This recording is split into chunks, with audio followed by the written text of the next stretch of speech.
Today, I want to talk to you about red flags when you're at card shows looking at dealing with dealers.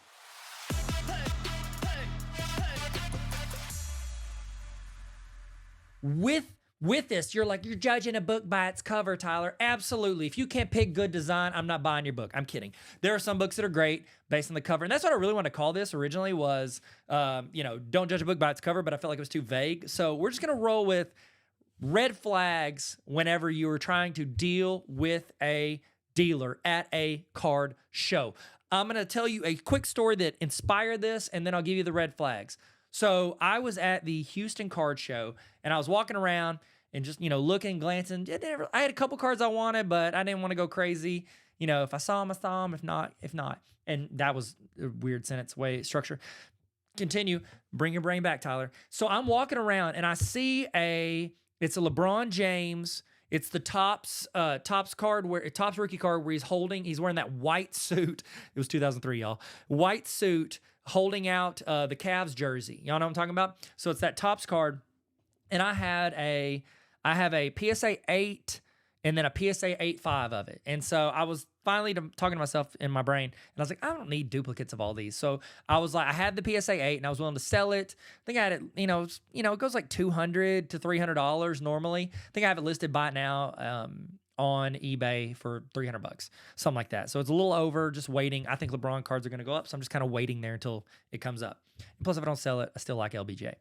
And so I'm walking around, I have it with me, and I see somebody an SGC 9.5 of it, and I was like, ooh. Sometimes people undervalue SGCs, and I think SGC 9.5 is the most underrated card in the hobby. And so I'm sitting there, and I'm like, that's clean. And there was a lovely lady sitting back there, and I was like, hey, I was wondering, would you be willing to do, I have that exact card. If you'd prefer a PSA slab, I'd prefer the SGC slab. Maybe I could trade this PSA 8, plus I give you some cash, and then I get the SGC 9.5.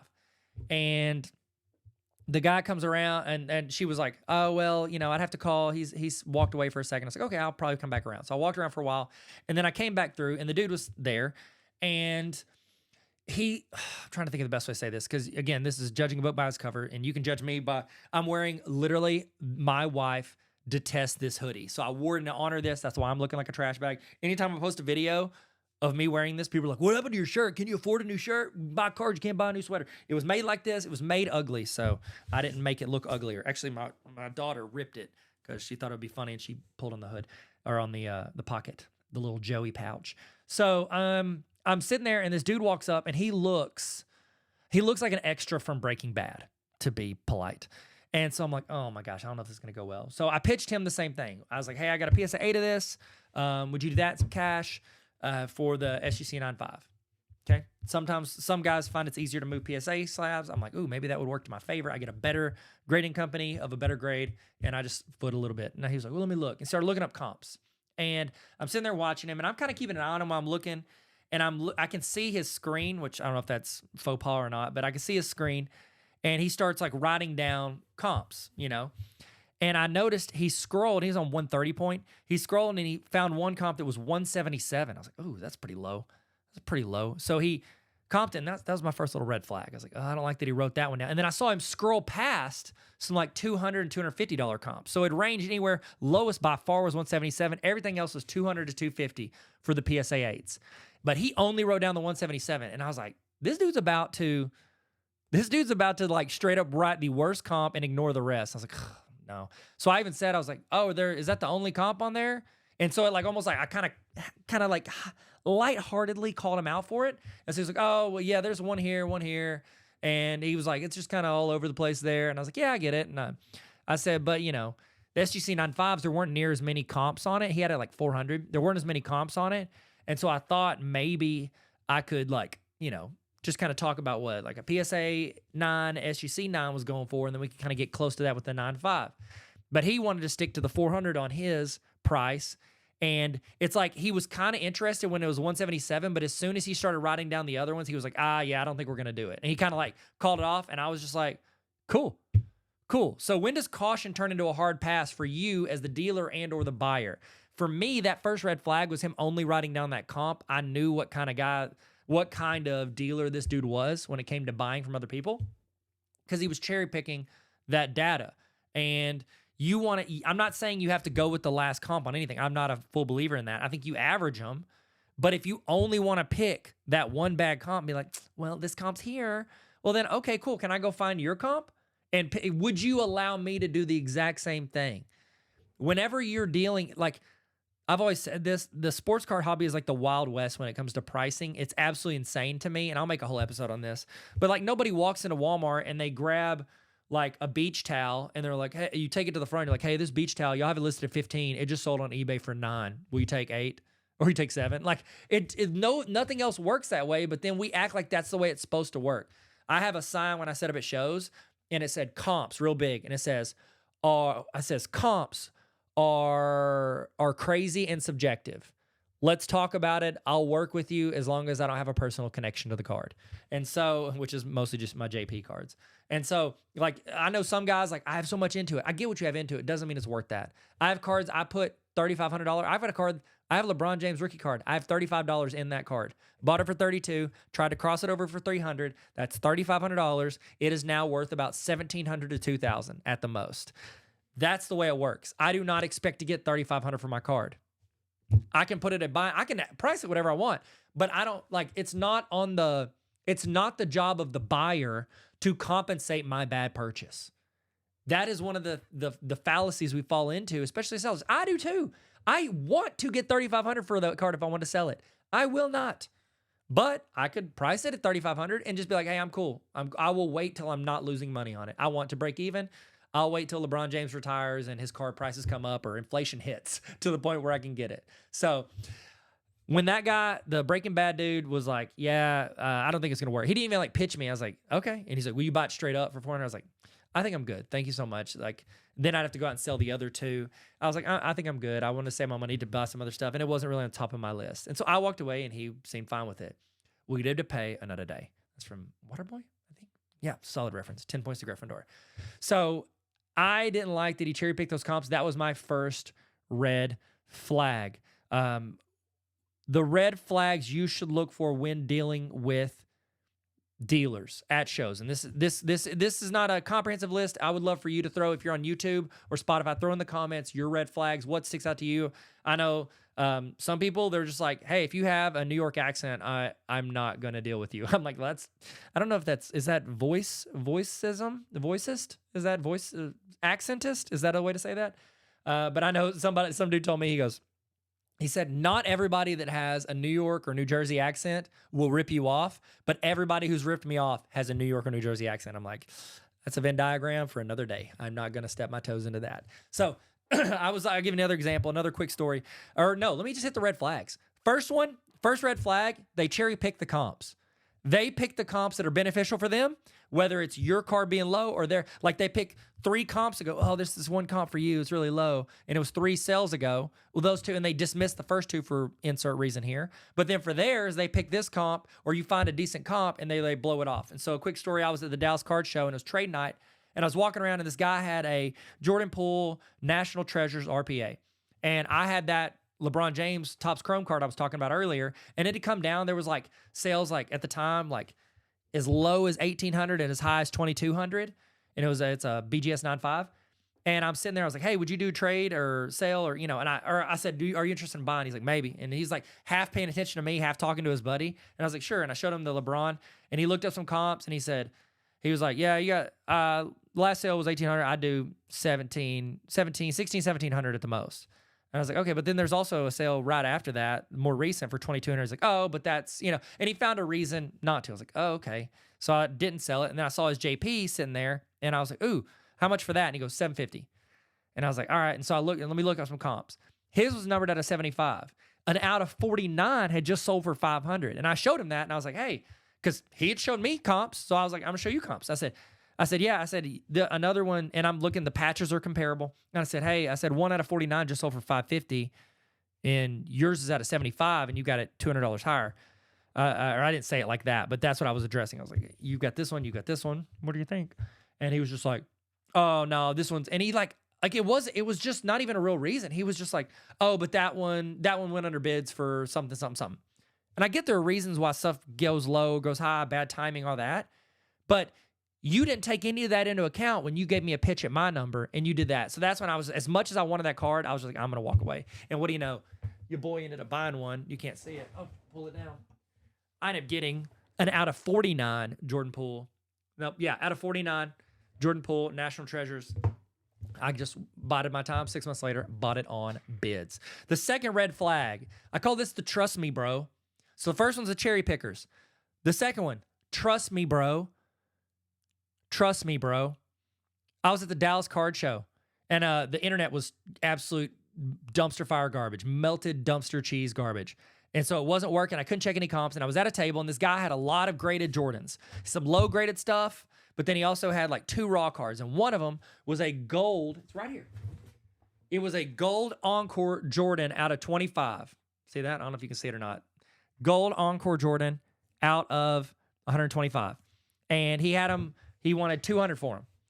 And I was like, ooh, and I couldn't look up comps, so I had no idea. And I was like, is this, I said, my internet's not working. Is this out? He was, yeah, it's actually under comps, yeah. He's like, well, and he was kind of like, you catch vibes with people real quick. And I was just like, well, is there any way you could do? I was trying to get like 150. I didn't know. I was just trying to get a less because, you want to go about, you want to ask about 75 under, and then you hopefully end around 80 to 90% if you really want it. And I was like, would you do 150? He's like, nah, man. He's like, and I was looking at it, he goes, it's fine. I was planning on grading it anyways. It's probably grade at 8, easy, grade an 8. And I was like, I don't know. And this is a while back, so I wasn't super great at looking for grading. And I looked at it, and I was like, you sure? And he's like, yeah, I got it. I was like, all right, I'll do it for 200. Comps were a little over it was like a little under 200 once I finally got internet. So it was like 200 was around comps, like right at it. It wasn't under. And I took it to Mr. Minty, and he looked at it. There's like a dimple in it. Like it's got a surface issue. So it's not going to get an 8. Dude was like, I'm like, and that was my fault because I'm looking at all these graded cards he has, and he's got 2 not graded. If he thought it would grade an 8, he would have graded it. Keep that in mind. That's another little trick. If you're ever on eBay and you go to a card and it's raw and you're like, I think I could grade that and, get some margin, go look and see if all their other stuff's graded. If they got a bunch of graded stuff and that one's not graded, there is a reason, okay? If these people try to convince you with confidence, oh, that's going to grade this. Oh, it's going to grade this. That's immediate turn off. It's immediate red flag for me when it comes to buying, okay? Oh, so you have an opinion that's correct that actually happens to benefit you? Yeah, we all do. We all have opinions. I get that. But if you're overly defensive in an anti-opinion or if you have overconfidence in your opinion, whenever I ask legitimate pricing concerns, I'm good. Next red flag. Okay, so the first red flag, cherry pickers. 2, trust me, bro. Third red flag, they need room. I need room. Y'all ever heard that? I need room on it. Cool. Me too, bro. Who doesn't want room on their purchases? You think, I would love to pay 100% because I don't plan on selling it. I want to save 20% as well. Like, you need room. Like, and I get, like, if somebody comes up and they're like, hey, I need room on this, I can do 80%. I'm like, okay, cool. Can I buy all your stuff for 80%? I need room as well. If that's your reason on why you need, because you need room, we all want room on it. Why does the collector, the person who likes it and doesn't want to get rid of it immediately, have to be the one that eats the bill on it? That is not and has never made sense to me. So if someone asks for room, again, I'm not against that, but if I turn around and say the exact same thing and you immediately shut that down, I think I'm good. Like unless you have a card I really want and you're the only one that has it, I'm good. And that is the quick way to do it. The quick way to find out if you're like, hey, what are you buying at? 80%. Okay, cool. Do you sell at 80%? Can I buy from you at 80%? And so that's another indicator. And again, they don't have to agree. Like say you're like, no, I'll do 90. That way I have more. I get that. But also how you respond to that tells me a lot about you. And not that you have to give me the right answer, but it's your tone and how you say it and how you realize how you come off. That self-awareness, I appreciate and respect, okay? If your cards are worth more because they're your cards and not mine, I'm good. Okay? If an easy way to tell this is if they look like they're about to pull a back muscle from them bending their back on trying to justify why their cards are worth more. Okay? I call this the sit down tax. If you're sitting down at a table, your cards are worth more because you're sitting down behind the table versus me walking around. I had to buy a hotel room. Me too. Okay. Well, I paid for the table. Sweet. So once you get your table paid off in profits, are you going to stop charging more? No, they're not. And I get that at a show, you have more leverage as a dealer. I absolutely get that. But unless you're going to quit that as soon as you make your money back from your table and your hotel and your gas or whatever, then I don't think you can use it as justification. That's part of doing business. Okay. Shop's got to pay more. Yeah. You have a shop also. Stuff walks in here that doesn't walk into my house as a collector. I get that, but that's factored into it. So they understand. They have to understand that. Okay. They got to understand it. All right. Next one. That's a common play. That's a common play if they act on interest. Sorry, my words. Also, a common way to tell is if they act super interested that you walk up to their table. Okay? That's another tell. Next one, nothing is priced. Nothing is priced at their table is a red flag. And the reason is, one, yes, it means they're going to go look up comps on every single thing, and you're going to have to sit there. But also, they're wasting your time. At a card show, you have a finite amount of time before that thing closes, and you're wanting to get around. If I have to sit there and I pull 7 or 8 cards, then I have to wait 15 to 20 minutes for you to go and look up comps, that's not what I want to do as a buyer because you're wasting my time. And also, it usually means you're going to go with whatever the last comps are, or you know what you bought it for, and that's what you want to sell it for. Now, I say this, I set up at shows sometimes. Here's what my thing is. I have stuff priced. A lot of times that stuff, I priced it and comped it. You know, I always joke around and I price stuff like a couple dollars under comps. We're like, it's under comps because it is by $1 or $2. I'll price it under comps and, I judge it, and there's not always perfect comps, but I keep those prices on there. I don't want to go and reprice everything every time I do a show. And so when people walk up, I'll just be like, hey, the stickers are old. Let me know. And you're like, well, that's just as bad as not pricing it.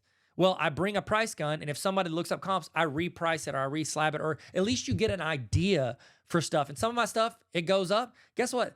Those stickers are good. Like you're going to make money because those cards have gone up and I didn't reprice them. And same for cards that went down. Let me know and I'll reprice them. So that's a finicky one. I don't use this it's not a brighter red. It's like a magenta red. Also, I don't know what the color magenta looks like. So it's like I don't know. What's orange flag? Was that? I don't know. I don't know how. Did they get the red flag from the beach whenever it's dangerous to go out there? I think that's what it is. So nothing is priced. It's like a medium red flag. The other 3 are kind of the more telltales because I get and understand that. But if they're not updating their prices, or if you ask about a card and then they take like 5 minutes to look it up, that's the issue. So closing thoughts, it's okay to initially make a judgment in your head, but don't let it be like written in Sharpie. Let it be written in pencil, okay? Let it be written in pencil, and then as you talk, that's when you can try to start building your case for if you want to do a deal with this person or not. And again, this is all inherent to you as a person and as a buyer, as this is with me. This is my opinion. These are my thoughts. This is my experiences. And all of our stuff can only be based on our own experiences. What are some red flags for you? Toss them in the comments. Let me know. I'd love to hear them. And honestly, I'm willing to adjust this list. I might do another one of these every few months. Every time I go to a show, I might adjust my red flags. But those are the ones that stick out to me right now. And I'd love to know yours. Thank you guys for listening. Thank you so much. Be kind, have fun, and never stop collecting. Sports cards are dope, and so are you. Later.